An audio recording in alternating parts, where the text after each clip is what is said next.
Pit bulls have a bad reputation for the most part. And it's hard to get people to understand that dogs are a hell of a lot like people. If you raise a person in a bad environment, typically they turn out to be bad.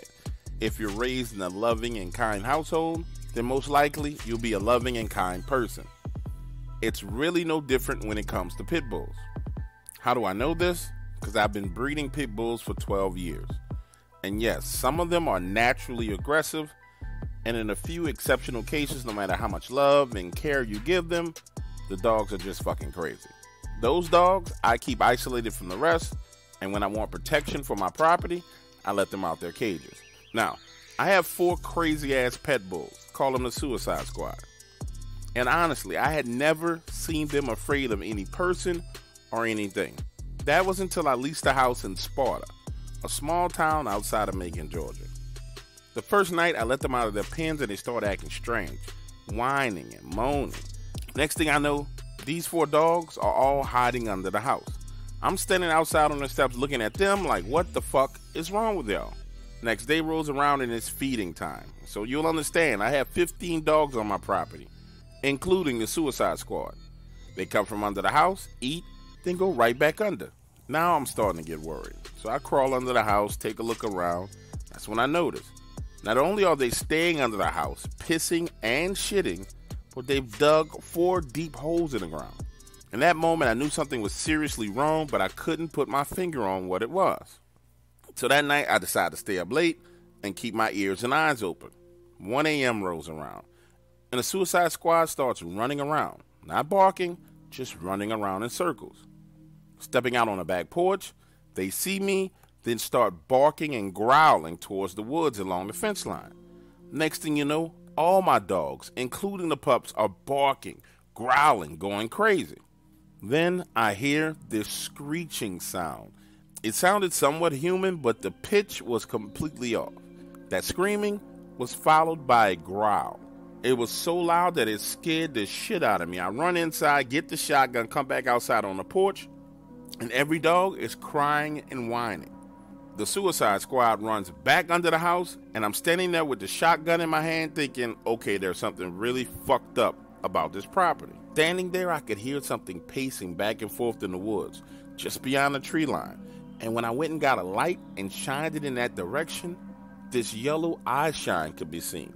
Now understand, the property had a 9-foot tall wooden fence. This was the main reason why I rented it. The eye shine was above the height of the fence. Talk about being freaked the fuck out. No sleep at all for me that night. The next morning, when the sun rose, I took 2 of the Suicide Squad and went into the woods. We walk about 20 to 25 yards into the woods. These 2 bastards turn around and go back home. Standing there looking at them turn, tuck tail, and run let me know that that was the furthest I was going into those woods. The rest of that week was extremely quiet and nothing strange happened.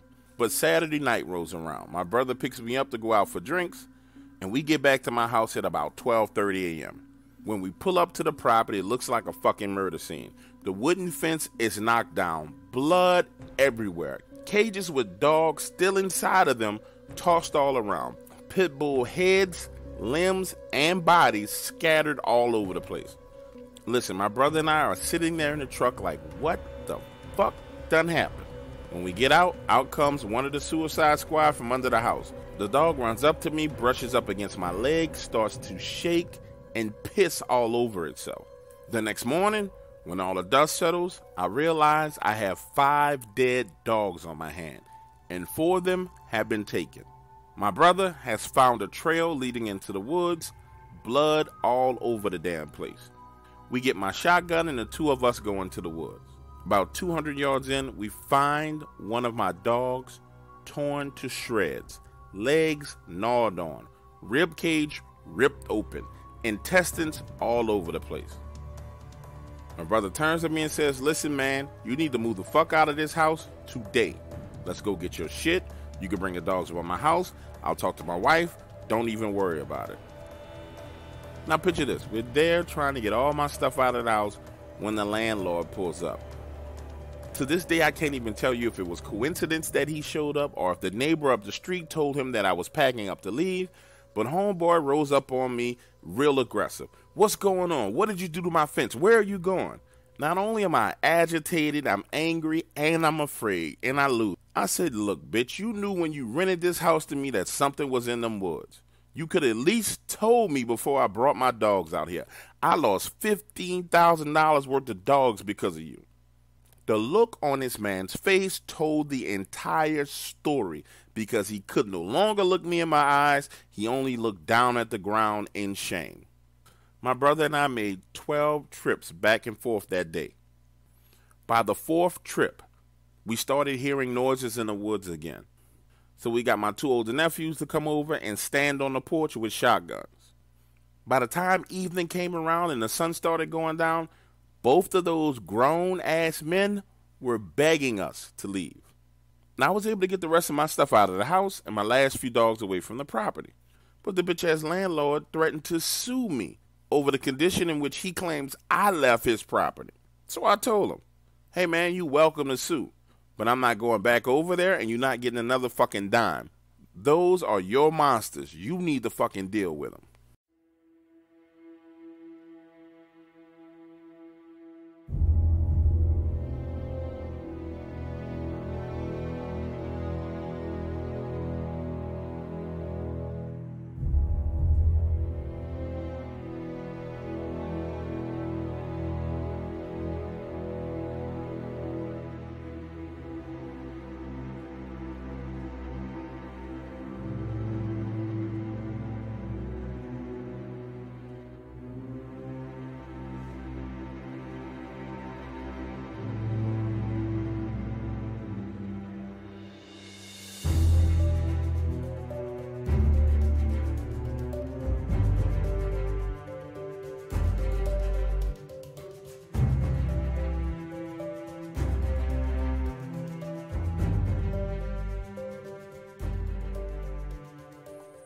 So the concept of large, unknown creatures lurking in the woods has always fascinated me. Even as a kid, when all my friends were playing outside, I was reading National Geographic magazine. So once I retired and had all the time in the world to myself, my fascination turned into sort of an obsession. Working as a petroleum engineer left me flush with cash, so I started out searching for these creatures. The search took me all throughout the United States. And I'll tell you, my first 4 trips were epic fails. I got nothing more than mosquito and ant bites. The next 3 trips were disasters of epic proportions. During one of these excursions, I found myself hauling ass from a tornado in Oklahoma. But it wasn't until I went down to Texas and Louisiana that I started to get some traction. And by traction, I don't mean much. I got into some areas where I knew the creatures were, but even then, my experiences were limited to musty smells and the woods going quiet. Around that time is when I first ran into this gentleman named Skinny. You see, I accidentally wandered on this Skinny's property. Picture this, early one morning, I'm tracking along in the woods. No fence, no markers. I'm walking around, and I hear a voice saying, hey, what the fuck are you doing on my property? For a moment, I thought I was hallucinating. Looking around, I couldn't find the source of this voice. It seemed as if it was no more than 20, 30 yards away from me. So I raised my hands and say, sorry, didn't know I stumbled onto someone's property. I apologize. I'll head back out right now. As I turn to walk away, I hear the sound of a round being chambered in a rifle. Then I hear him again. Didn't say you could leave. I want to talk to you. Looking around, now I see him. Motion, 20 yards away, up in a tree. Now, I spend a significant amount of time in the woods, and I've seen camouflage. But what this man was wearing was different. It seemed like it damn near made him invisible. Mentally, I'm saying to myself, oh, Willie, this is a difficult situation. My shotgun is slung across my back. This man has his rifle slung across his chest, military style, which will make it extremely easy for him to raise, point, and shoot. As he moves closer and closer mentally, I'm saying no sudden movements. I don't want to give this guy any excuse to pull a trigger.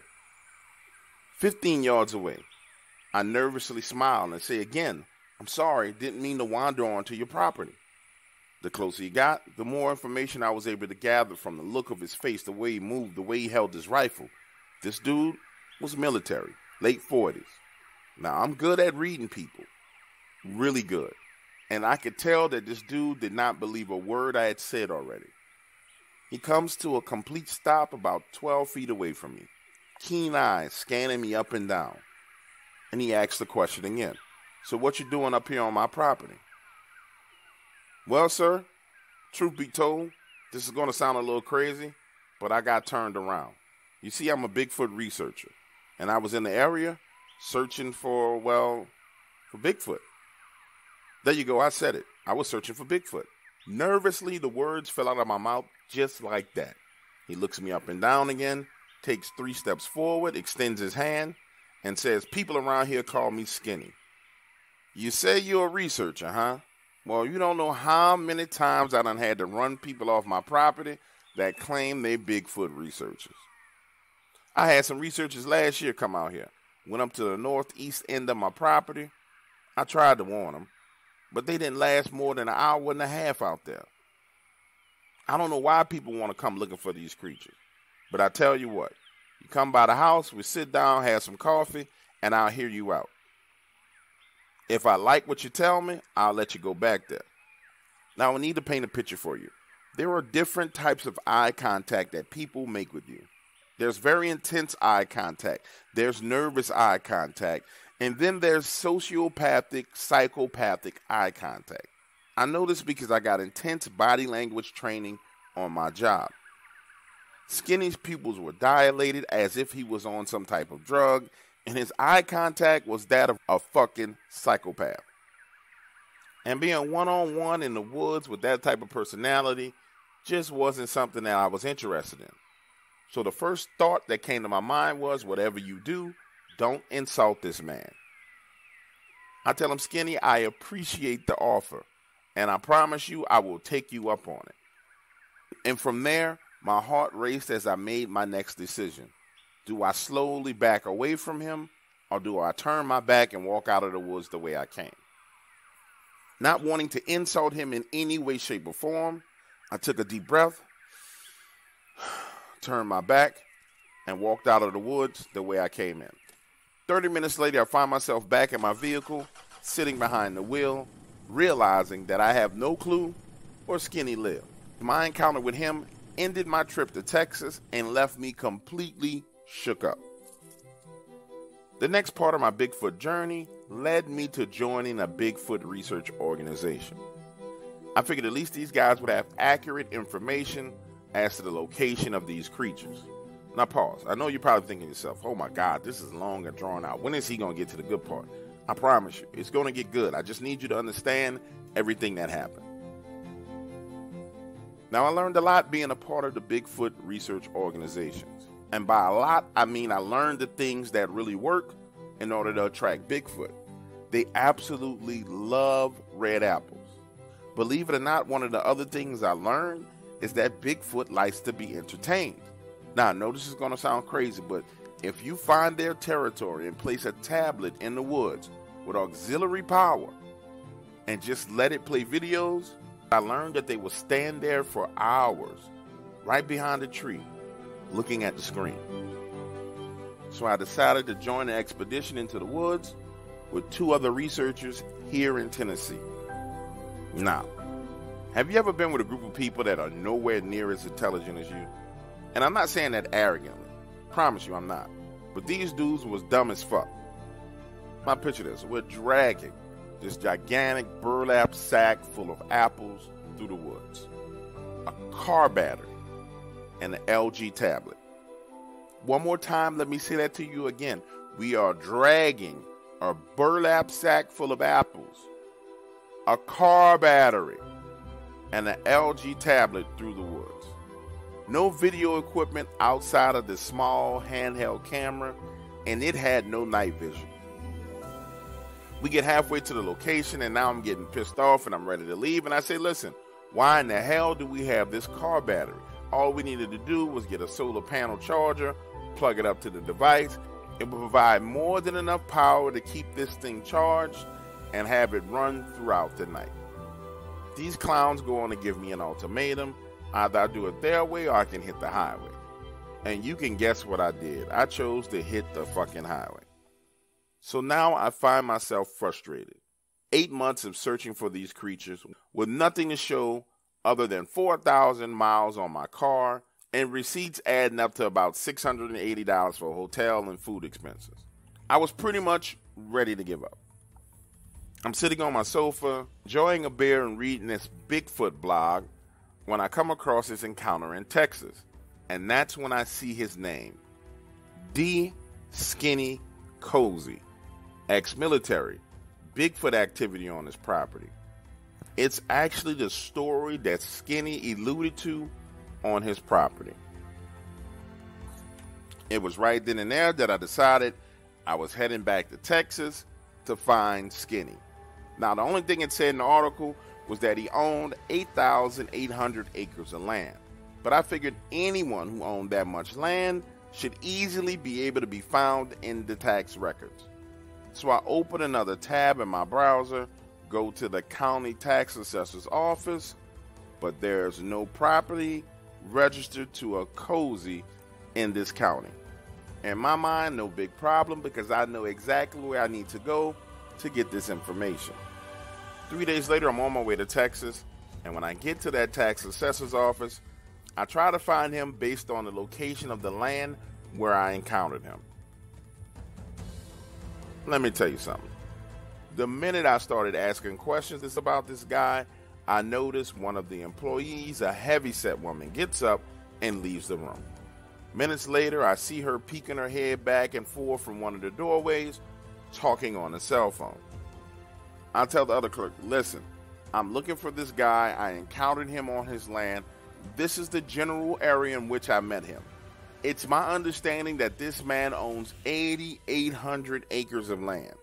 That means he has to pay you a hell of a lot of taxes. There's no way you don't know where this man lives. Now listen, I know when someone's pulling my leg. These ladies weren't crazy. They weren't stupid. They were stonewalling me. They didn't tell me no. They didn't tell me yes. They were simply playing dumb. Like they hadn't been working in this office for God knows how long. The stonewalling goes on for about 30 to 35 minutes when I finally lose my temper. Listen, this is public information. All tax records are public information. Just give me the fucking information. Behind me, a door opens, and I hear his voice. Somebody said that you was looking for me. Turning around, I see him. It's Skinny Cozy. Yes, sir, it's me, Willie Pifford. Now, I can tell by the look on his face that he clearly remembered me. But in the moment, he played coy. Remember, I met you out on your property a couple of weeks ago? I stumbled across you while you were hunting in the woods? Me, Willie Pifford. How about you and I have some lunch? I want to take you up on that offer to come and hunt on your property. Minutes later, we leave, headed to this small diner to have a bite to eat. Sitting in front of Skinny, he had this strange air about him. You know, at times you can just feel that there's more to a person than they're leading on when they're intentionally trying to be shallow. And don't get me wrong, Skinny wasn't one of those people that was doing this out of fear. He was clearly different. You could see it in his eyes, almost as if some type of wild animal was caged up inside of him. You know what I'm talking about, the wolf in sheep's clothing. Sharp, keen eyes followed my every movement. And I swear to you, it seemed like this man was mentally swallowing every word and gesture that I made. And at that time, I couldn't quite put my finger on it.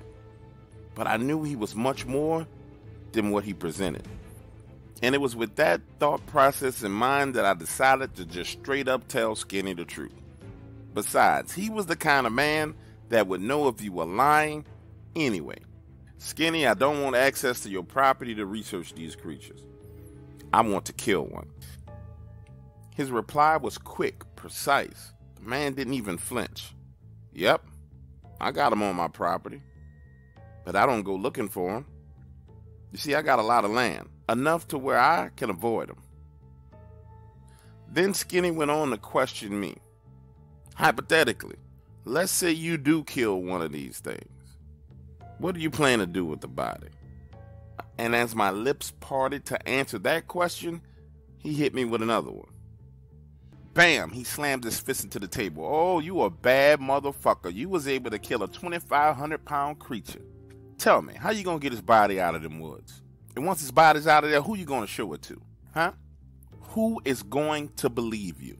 As those words came out of his mouth, his eyebrows raised. Fire raged in this man's eyes. You're not the first person to come here to my property with ambitions of taking one of these creatures out of the woods.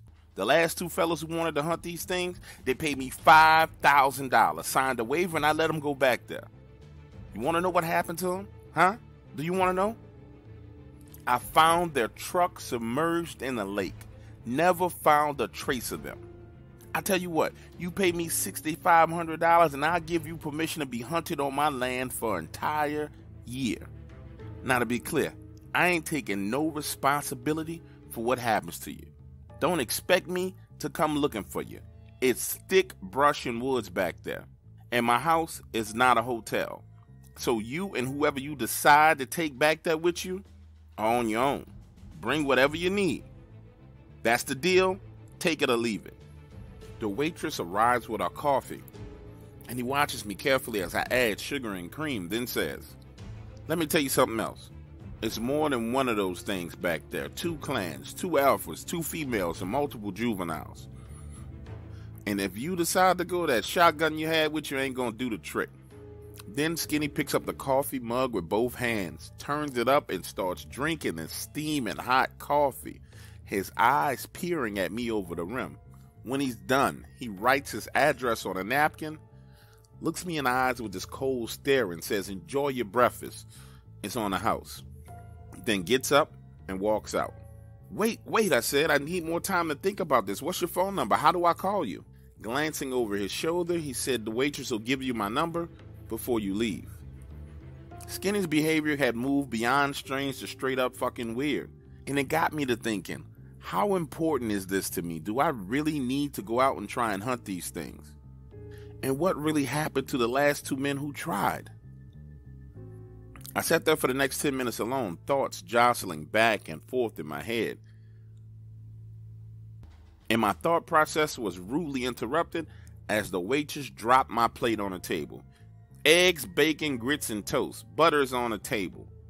This woman was short with me, damn near rude, as if I had done something to offend her. And before she walks away, she places this card on the table, saying, honey, you know Jesus had a Last Supper too, right? For some reason, her words struck me as a threat, shaking me to the core of my being. My brain now racing, I could see it. I wasn't the first person he brought to this diner. The clerk, waitress, Skinny. These people were family. Looking at her, it was the chin and the cheekbones that gave it away. What the fuck had I stumbled on? And who else around here knew about these creatures? My gut instinct was telling me I needed to get the hell away from this place. And a small voice in the back of my mind kept saying, maybe, just maybe, these Bigfoots aren't the problem. Maybe it's Skinny. As that thought settled into the front of my mind, I hopped in my car and decided to drive by his address before I left town. And you know what was strange? 8,800 acres. It only had a small house on the property, no more than 1,500 square feet. Driving along that exact same roadway, massive ranches, big houses, cattle. His property looked like nobody was trying to keep it up. Either he was a bad neighbor or something more was amiss. A few days later, I'm back home. With his address, I search everything I can find, use lat, longs, historical data, everything in my power to find information about Mr. Cozy. Nothing. The man was a ghost. With 8,800 acres, that should have been some kind of tax record, right? Guess what? Nothing. So I go back to the Bigfoot blogs, this time with the help of my friend Jason and his wife Monica, both software engineers. We scoured the internet trying to verify the email addresses associated with the researchers who claimed to have had an encounter on that same land. They didn't freaking exist. Then Monica decides to contact one of her friends in California who has access to a federal land records database. Holy shit. That's when we find out that the property is owned by the Bureau of Land Management. She told Monica the reason why we couldn't find any records on it is because it's a black site, which is off the books. Then this woman gives us one of the most frightening and stern warnings I've ever heard. Whatever the fuck y'all doing, whoever the fuck you're talking to, stop talking to them right now. And as she's on the speakerphone giving us warning, my cell phone rings and it's Skinny on the phone. I had not given this man my phone number. He says, have you decided if you wanted to come and hunt on my property? My phone is now on speaker. Monica is still on the phone with her friend. Jason and I are looking at each other like, what the fuck? And he's mouthing to me, is that him? No, sir, I haven't decided. I'm considering it. I just wanted to do a little bit more research and take a closer look at the terrain. By the way, I don't remember giving you my phone number, Skinny. How did you get it? His reply came across just as cold and cryptic as he did in person. Oh, I looked you up. Have a good evening. And then he hangs up the phone. Monica takes my phone and places it under the sofa cushion, gets off the phone with a friend and says, what the fuck just happened? Completely stunned. All of us are sitting there in disbelief. There's no way that this was a coincidence. Not possible. No way in hell it could have been. From there, it only gets worse. Jason decides to go onto the deep web. And holy crap. We found story after story about people being baited on a private land, paying to hunt big game, and then they were the ones being hunted. We even found a story from one man who survived being hunted. He said the entire town was in on it. Now, I don't have to tell you that I didn't go back to that town, nor did I go back to that area of Texas. As for hunting Bigfoot, I'm completely over that shit, because there was absolutely nothing that could have prepared me for what I discovered. Nowadays, I'm a proud consumer of content. No research, no hunting, no field work, no nothing. Now, call me Mr. Tinfoil Hat if you want to, but how can so many people be seeing these creatures and there not be one piece of real evidence that can be shared? Now, I'm not saying I have the answer to it, but I just think that people should consider that there's a hell of a lot more going on than we know about.